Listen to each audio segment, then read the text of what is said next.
নমস্কার বন্ধুরা, এডি স্টোরি চ্যানেলে আরও একটা নতুন ভিডিওতে আপনাদের সবাইকে স্বাগত জানাই। আমার আজকের রেসিপি মালপোয়া।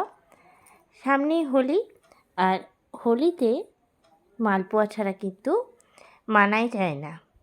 হোলি ছাড়াও কিন্তু অনেক সময়ই আমরা বাড়িতে মালপোয়া তৈরি করে থাকি। একদম সহজেই কী করে মালপোয়া তৈরি করে নেবেন দেখে নিন পুরো ভিডিওটা, আশা করি ভালো লাগবে। মালপোয়া তৈরি করার জন্য সবার প্রথমে আমি নিয়ে নিচ্ছি ছোটো বাটির মাপ করে 3 বাটি ময়দা, আর চায়ের কাপের মাপ করে কিন্তু 3 কাপ ময়দা। আর নিয়ে নিচ্ছি আমি ওই একই বাটির মাপ করে 1.5 বাটি চিনি।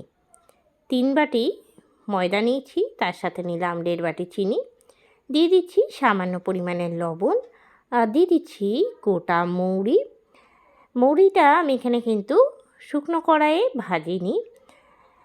কাঁচা মৌরির ফ্লেভারটা কিন্তু বেশি ভালো লাগে মালপোয়াতে, তাই এখানে আমি ছোটো চামচের মাপ করে 1.5 চামচ দিয়ে দিলাম গোটা মৌরি।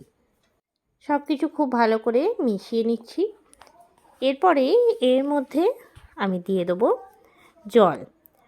প্রথমে আমি দিচ্ছি এখানে 1/2 কাপ জল। জলটা আগে একটুখানি ভালো করে মিশিয়ে নিচ্ছি। এরপরে এর মধ্যে আমি দেবো দুধ। দুধ আর জল কিন্তু একসাথে আমি মিশিয়ে নিয়েছি। আমি এখানে 1 কাপ দিয়েছি দুধ, তার সাথে 1 কাপ জল মিশিয়ে নিয়ে একদম নর্মাল টেম্পারেচারে করে তারপরে কিন্তু ময়দার সাথে মেশাচ্ছি। একটু একটু করে মেশাবো আর নাড়িয়ে নিচ্ছি। আপনারা চাইলে শুধু দুধ দিয়েও কিন্তু মালপোয়াটা গুলতে পারেন, আবার শুধু জল দিয়েও কিন্তু গুলে নিতে পারেন। ব্যাটারটা কিন্তু খুব বেশি মোটাও হবে না, আবার খুব বেশি পাতলাও হবে না। মালপোয়া কিন্তু যে কোনো সময় খেতে ভালো লাগে। তাছাড়াও হোলির সময় কিন্তু একটু স্পেশালভাবেই মালপোয়াটা তৈরি করা হয়। আমি কিন্তু আজকে রসালো মালপোয়া তৈরি করব না, তার জন্য চিনিটা কিন্তু আগেই আমি দিয়ে নিয়েছি। আপনারা যদি রসালো মানে রসে ডুবানো মালপোয়া করতে চান তাহলে কিন্তু চিনি পাতলা রসটা পরে করে নিতে হবে। আজকে আমি একদম সহজ পদ্ধতিতে বাড়িতে থাকা কিছু উপকরণ দিয়ে সহজেই মালপোয়া তৈরি করব। মালপোয়ার ব্যাটারটা যখন অনেকটা রেডি হয়ে যাবে তখন এর মধ্যে আমি দিয়ে দিচ্ছি কিশমিশ। আপনারা চাইলে এখানে গড়ি ছোয়ারার ব্যবহার কিন্তু করতে পারেন। আমি গড়ি ছোয়ারার ব্যবহার করিনি, আমি দিলাম কিশমিশ। কিশমিশটা দিয়ে ব্যাটারটা আরও ভালো করে নাড়িয়ে নিচ্ছি। মালপোয়ার জন্য ব্যাটারটা কিন্তু সম্পূর্ণভাবে রেডি হয়ে গেছে। দিয়ে দিচ্ছি একটা চাপা ঢাকা।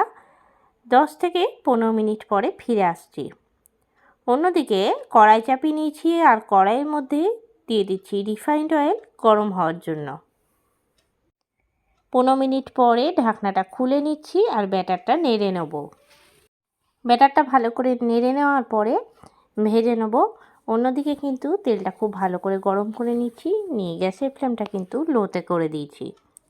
খুব হাই ফ্লেমে কিন্তু মালপোয়া ভাজবো না, তাহলে কিন্তু কাঁচা থেকে যাবে।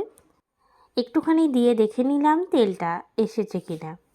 তেল সম্পূর্ণভাবে রেডি হয়ে যাওয়ার পর দিয়ে দিচ্ছি ব্যাটারটা।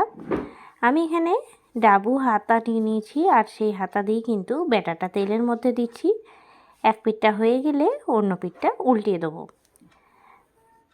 গোল্ডেন ব্রাউন কালার করে ভেজে নিচ্ছি। আমি এখানে একটুখানি ছোট ছোট করে ভাজছি। আপনারা চাইলে মালপোয়া সাইজটা একটুখানি বড় করেও কিন্তু ভেজে নিতে পারেন। খুব সুন্দরভাবে মালপোয়াটা ফুলে উঠছে। এক পিঠটা যখন হয়ে যাবে খুন্তি দিয়ে অন্য পিঠটা উল্টে দিচ্ছি। এই একই রকমভাবে কিন্তু সবগুলো আমি ভেজে নেব। এই মালপোয়াগুলো কিন্তু ভেজে নেওয়ার পরেই কিন্তু খাওয়ার জন্য রেডি হয়ে গেল, যেহেতু এগুলো শুকনো মালপোয়া।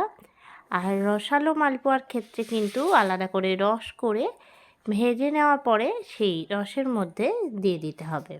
এই একই রকমভাবে আমি সবগুলোই তৈরি করে নিচ্ছি। কেমন লাগলো আজকের রেসিপিটা অবশ্যই আমাকে জানাবেন। আজকের রেসিপিটা আপনাদের ভালো লেগে থাকলে বাড়িতে একবার ট্রাই করবেন, আশা করি খুব ভালো লাগবে। আজকের রেসিপিটা ভালো লেগে থাকলে অবশ্যই লাইক করবেন, শেয়ার করবেন। এই চ্যানেলে নতুন বন্ধু হয়ে থাকলে চ্যানেলটা সাবস্ক্রাইব করার অনুরোধ রইল।